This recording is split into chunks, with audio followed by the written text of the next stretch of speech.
Hello, and welcome back to the 7th episode of the Search for Clutch Powers. I don't remember what happened in the last episode. I can't be bothered to retain that information, geez, because when has information ever retained me? Am I right? Maybe Chester remembers. No, sorry, I don't. Darn, if only there was something like a recording of what happened, like something that documented exactly what happened, like some sort of way to listen to like a thing that told us what happened, but like not with video, but like just sound. Too bad that doesn't exist. Here, John, I'll jog your memory. Wait, what are you doing? Wait, stop! No! Get that piece of lettuce away from me! Ah! Wow, that piece of lettuce really did the trick. Consider me jogged. You sure look jogged. I do? You have that post-jog glow about you. Why, thank you. Anyways, we had to, get to Antarctica or something. All right, let's go. Oh, look at that. What a coincidence. We're in Antarctica now. Now we just had to find that top-secret theoretical astronomy military base. Oh, look. There's a dude in a lab coat. That is I. Where's the top secret science base? I can't tell you that. Why? It is a secret. Well, that tracks. We walked away from the guy in a lab coat, knowing that he would be able to provide us with no more assistance. But before we walked away, I asked where the Antarctican branch of Long John Silver was, and then he proceeded to consume 101 breakfast ice bass, or whatever fish they have in Antarctica.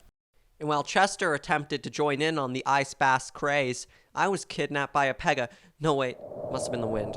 John, Pegasus is gone. He can't hurt you anymore. Well, if he's gone, then how can I see his face when I close my eyes? But I'm not paid nearly enough to be a therapist. After that delightful discussion, we continued onwards to the lab. But as we were walking towards this laboratory in the middle of Antarctica, I remembered just how much I needed this week's sponsor, ice. Ice is cool because it is cold and hard and wet at the same time. Ice also does other stuff like melting and also not melting. Buy ice today, or don't, I don't care. That's it? Yeah, ice kinda sucks. Okay. Anyways, we walked towards the lab, but before we could enter it, it turned out to be a life-size cardboard cutout of a lab, which fell over and made a very interesting sound effect. But who we saw on the other side was none other than John Doe. That one guy from the first episode that probably nobody remembers. Hello, my fellow Homo sapiens. Just to inform you, my voice may or may not sound slightly different from what it was in the first episode of Part 1 of Season 1 of The Search for Clutch Powers, because my voice actor hasn't done my voice in a very, very long time. John Doe? I thought we killed you. No. I was in the first episode of this series, if you'll remember. I do remember. Which was before you guys committed to doing the fight scenes, if you'll remember. I do remember. Why are you in this fake lab? This is no lab. I just call it my lab so I can get funding from the US government. Really, it is my spiritual commune. I'm sorry about all the questions, but why the flippity-bippity-frip are you in Antarctica? Because I like ice. Then boy, do I have the sponsorship for you. I don't want to hear it. Okay. Anyways, now I must ask you two, why are you here? Which is what I said in the first episode, if you'll remember. I do remember. Well, John Doe, we're here because we need the Telescope of Dreams. Do you still have it? The Telescope of Dreams? I have all of the telescopes of dreams. Good dreams, bad dreams, funky dreams, if you catch my drift. I have a telescope for all of them. Which one do you want to peep through? Mr. Jürgen von Jürgenberger never told us. Oh, wait! Silly me. I know exactly which telescope you need. The Telescope of Clutch Dreams. What's that? You can peer through the telescope and see anyone's dream, if that dream was about clutch powers, of course. But aren't dreams just stupid fake pieces of garbage our brains use to get rid of idiotic brain juices? You couldn't be more wrong. You know what they say about dreams? It is 5 o'clock somewhere? No. Jesus, it's anus. No, why would that even be a possible answer? No. They say dreams can be realer than real life. I enjoyed my interpretation more. Shut up! and let me say all of the metaphorical and cryptic things that I have obviously rehearsed for this very moment. You must use the dreams to harness your future. Future of Clutch. Dreams of Clutch. Stroke the lion by its tail. 7466. You will no longer be with the child. The Sun King shall rise. Behold. Yeah, okay, I've heard enough of this. Yeah, same. So I, John spelt Jon, punched John spelled John in the appendix, incapacitating him. We then walked away, and we could now see the telescope of Clutch Dreams. It was a decent-looking telescope. The metal was polished, and the various bolometers were looking fine, with a beautiful eyepiece in it. Well, John got a room with the telescope. I looked through the telescope and found myself in the clutch dream of a fellow who goes by the name of Ryan McPartlin. And there I saw John. Dream Future John, but most likely a less annoying version of Future John than when my John was Future John. Where was I? And why did Dream Future John have a Chester-sized severed arm in his pocket? I couldn't say. Anyways, Future Dream John was rummaging through some boxes. I suddenly could envision where he was. A sign read, Best Western Clutchville? What is Clutchville? I took a note of the word on my dream notepad. Then John pulled out a Clutchville postcard with the words, If you ever want to see Clutch again, go to... And John's thumb was covering the location. John's other thumb was covering the recipient, and his other thumb was covering the person who wrote the letter. John now had 3 thumbs. Anyways, I woke up from the telescope of Clutch Dream's dream. Hey, Chester, I grew another thumb. How? I know we learned that this isn't a theoretical nuclear research, Bates, but it is still, like, super radioactive. We should probably leave then. And then we did leave. Just as we left, my awesome new thumb ungrew. Aw, man, my awesome new thumb. This is most likely symbolic of the fact that the whole flash forward will be completely ignored in future episodes, as we do not allow ourselves to be ruled by continuity. We can't think about such things now, John. We have to keep heading onwards. And onwards we headed as we took a right at Unicorn Junction and a left at Des Moines, and we saw it, the mystical continent of Clutchville. It was all golden and shit.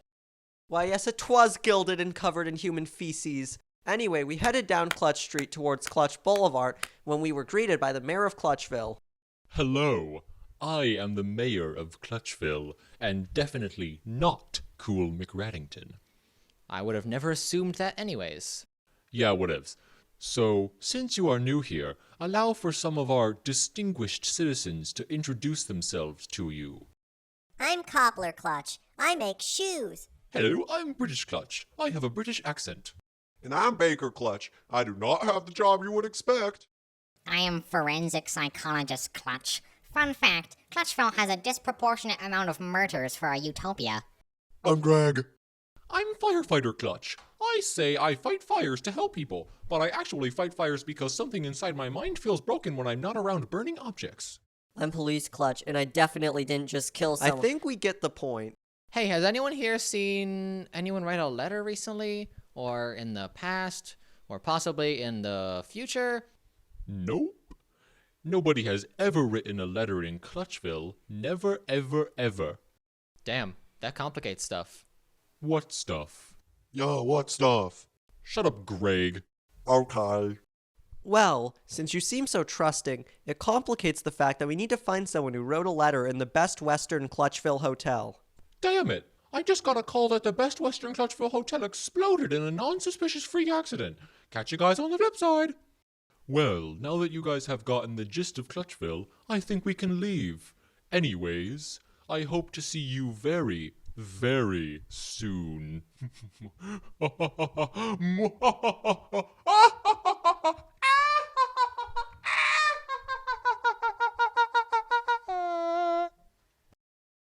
Hey, John? Do you get the feeling that Clutchville might be somewhat suspicious? Kind of. Probably just that 2-month-old burrito I ate for breakfast messing with my perception of trust again. Oh, you and your 2-month-old burrito messing up your perception of trust again. I know. Well, damn. We kind of got nothing here.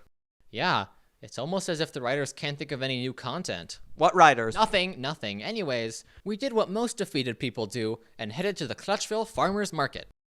Anyways, the second we arrived, we received a mysterious phone call. Okay, that's a lie. The second we arrived, we began to marvel over the variety and abundance of freshly grown organic fruit, vegetables, as well as various freshly picked processed meats. Look at all the tomatoes. Look at those potatoes. Look at those apples. Look at those gluten-free gluten sticks. Look at those vegan eggs. After we had concluded our marveling, we got the call. Hello, I am Sir Not About to Get Murdered. Clutchville is not as it seems. Visit me in the Market Square for more information. The market square, as in the farmer's market square? How convenient. But when we walked to the center, we saw a large crowd of people gathered. We shoved them violently all out of the way in a semi-violent fashion, only to see a dead body? Not just any dead body, a dead body that had been stabbed exactly 583 times with a sharpened walrus tusk possessing a name tag that read, Sir Not About to Get Murdered. Near the body stood 5 equally shifty-looking suspects. Could foul play be present? I think not. I mean, I think so. Hard to remember the order sometimes. Anyways, it looks like we have ourselves a mystery. A murder mystery. No, John. No, John, what? Ever since the series started, you've been trying to sneak in a murder mystery. What you talking about, Watson? I mean, Chester? Well, we are a true crime podcast. We don't need to resort to the same old gimmicks of, oh my, it appears as if a murder has occurred. I ponder which one of these conveniently nearby and suspicious-seeming people has murdered them. I ponder which one of these conveniently nearby and suspicious-seeming people has murdered them. Really? We're gonna go through with this? This utterly derivative plot device? If derivative is a good thing, then yes, we are. If it's not, meh. Anyways, Chester, since I'm obviously the hardened and gritty detective in this scenario, I need you to be the skeptical and bright-eyed intern who just showed up a couple of days ago and who was hoping to learn the ropes of the sleuthing business. Okay. So, anyways, let me get into my character. Detective voice on. And action. It seems we have a murder. Not just any murder. An intentional murder. It appears that one of you 5 suspects is the killer. Suspect number 1, state your case. Hello, my name is suspect number 1, and the truth is, 'twasn't me. No, sadly, the truth is, it could be anyone. Even Adam Sandler isn't out of the ballpark yet. Actually, maybe I shouldn't do detective voice. It does feel offensive to some culture. Not sure which one yet. But since you're so eager to plead suspect number 1, where were you at the time of the murder? Well, I found myself tending to my petunias. Oh, take it so dry this time of year. And how do you know, sir, not about to get murdered? I am his brother, Doctor Not About to Get Murdered. Any thoughts, skeptical, bright-eyed intern Chester? Allow me to get into character. Skeptical, bright-eyed intern voice on and action. I don't know much, boss, but one thing they teach you at the academy is that it's always the brother who happens to be a doctor and speaks with a made-up accent. Yeah, I'm not gonna do the voice either. Good choice. Excellent point, Chester. I suppose that rules out the possibility that he is the murderer. It would just be too obvious. Suspect number 1, you're free to go. Thank you, detective. No worries. However, suspect number 2, for you, I have many worries. What were you doing at the time of the murder? Not murdering. Good enough for me. Suspect number 3, it's 7 o'clock this evening. The murder took place. When were you at this time? I was at 7 o'clock. Seems reasonable. Continue. I was at the farmer's market shopping for some whole wheat, non-GMO, organic, non-paleo, vegan, extra paleo eggs at the farmer's market when I saw suspect number 4 committing the murder. 'Twas not me, I tell ya. Suspect number 3 is just angry at me because I am physically and mentally superior to him in every conceivable way. No, he's not. Oh, really? You couldn't take the time to say the word he is. You had to abbreviate it as he's. How pathetic. No, my only weakness, formal grammar. Yes, very sad. Anywho, I am off to the gym to bench press 42,338,234 pounds. Well, to my keen eyes and ears, that sounds like bias. So I'm gonna say both of you are innocent on account of personal conflict. Suspect 3 and Suspect 4, you are both free to go. Amazing. Now I can get back to buying up all those vegan eggs. Excellent. I must be off as well. I have to inform people of how inferior they are to me. Well, now that suspects 1 to 4 are cleared, that only leaves one person, suspect number 5. You are the only suspect left. Who are you? Well, I'm obviously a 1920s gangster, champ. Well, did you commit the murder? Well, of course I did, buckaroo. To me, murdering is just the cat's pajamas. Since I'm working against Clutch Powers, you see, when I heard about this juicy joint of a farmer's market and that there would be information here, I knew I had to put on my glad rags and come to do a bit of murdering. Based on newly uncovered evidence, boss, I believe suspect 5 might be the murderer. Don't be such a shy egg, Sonny. Well, we're actually gonna have to kill you, or at least, interrogate you now. Yeah, probably. Well, considering I'm supremely on the toot from all that giggle juice I had earlier, I'm gonna have to say that some shooting might be necessary. Agreed.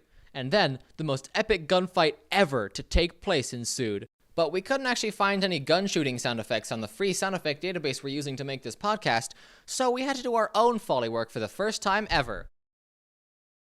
Bang! Bang, bang, bang, bang! Recoil noises. Bang! Shoot! Shoot the gun! Wow! Bang, bang! Woohoo! Oh my god! Oh my Bang! Bang! Bang, bang, bang, bang, bang, bang! Pew, pew, pew, pew, pew, pew, I'm pew, your pew, father. pew, pew. Sick. Okay, we're done now. Doesn't exactly seem like you two kids know your onions. Whatever, at least we're trying, meanie. Well, I'm just gonna shoot you for real now, you saps. And then, suspect number 5 pulled out a sword with a gun on it. And then he started shooting at us, so I took out a shield with a gun on it and started shooting at him. Then he took out another gun with a gun on it. And he started shooting at us, and the bullets he was shooting had guns on them. And they were shooting bullets at us.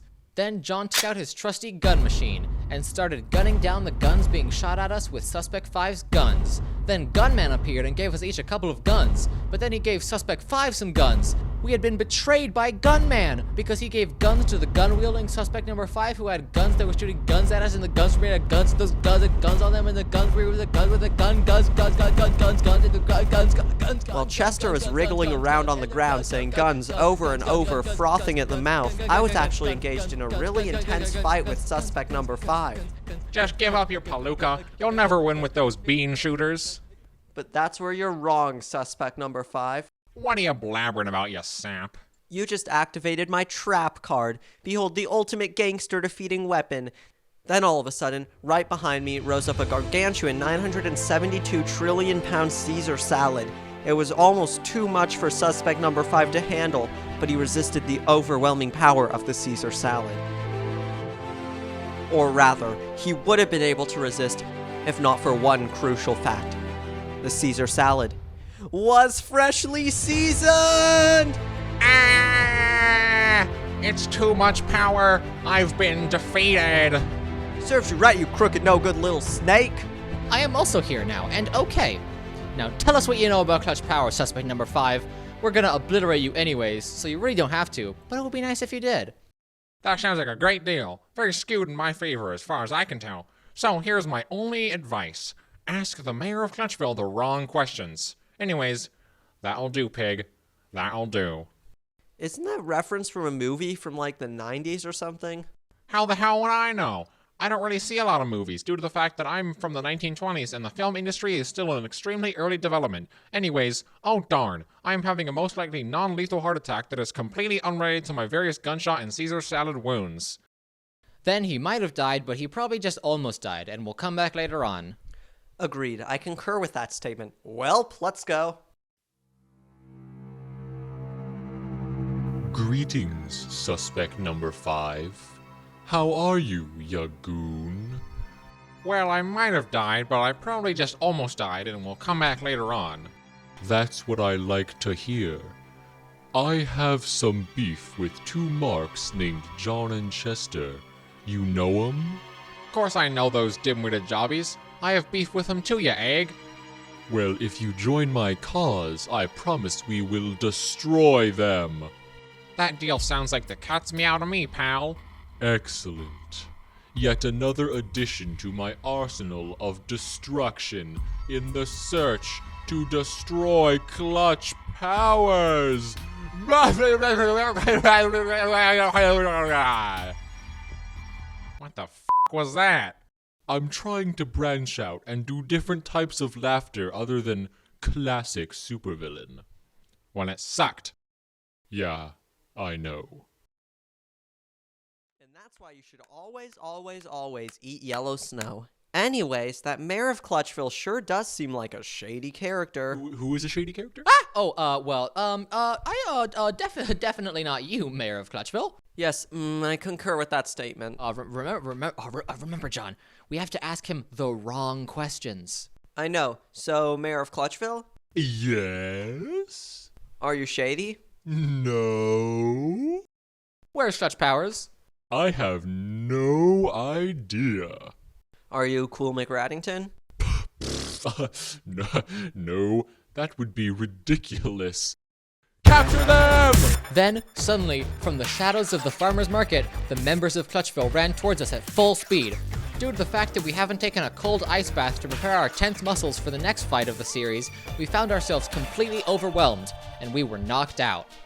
As our minds slowly drifted into unconsciousness, which seems to happen a lot, the last thing we saw was Cool McRaddington, strapping us into white, high-grade quality lawn chairs, probably purchased from Home Depot.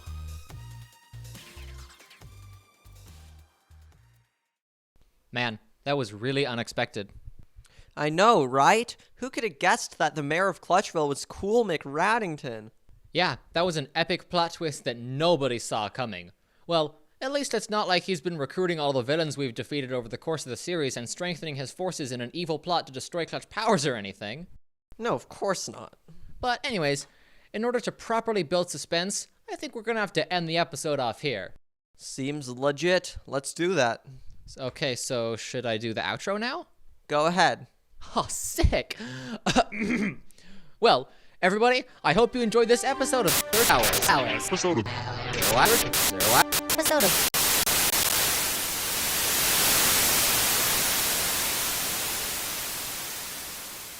Greetings, listener.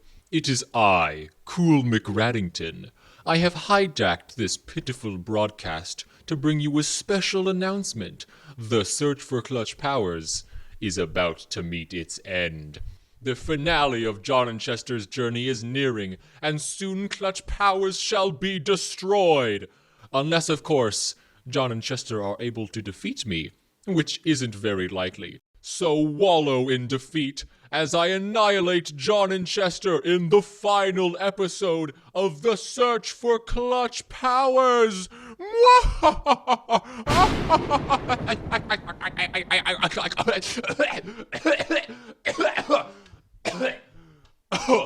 Oh my god. Oh my god. I was choking on extra soft macaroni and cheese just now. I would have died. Well, that would have been super embarrassing. Okay, I'm fine. It's all good. It's all good. Anyways, yeah, that's pretty much it for this episode. Pretty much it for episode 7 of The Search for Clutch Powers. I'll be seeing you in the series finale, episode 8. Farewell for now.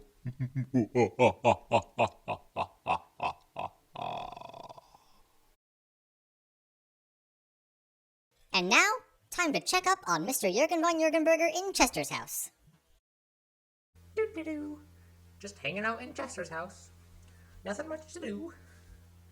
Check the fridge. There's no food. Flip the light switch. Lights don't turn on. Check the water. There's no water. Doo-doo-doo. Nothing much to do. Might as well watch some television. This week on Chicago Trash Collectors. No, Timmy, don't put that in there. You're going to explode the mainframe. Don't do it. Don't do it, Timmy. Stay tuned for more Chicago Trash Collectors next week. Chester, why do you not have the complete DVD? Chester, why is there a massive bite taken out of this CD? Chester, oh my god. Chester, why would you do this to me? I need Chicago Trash Connector. Chester!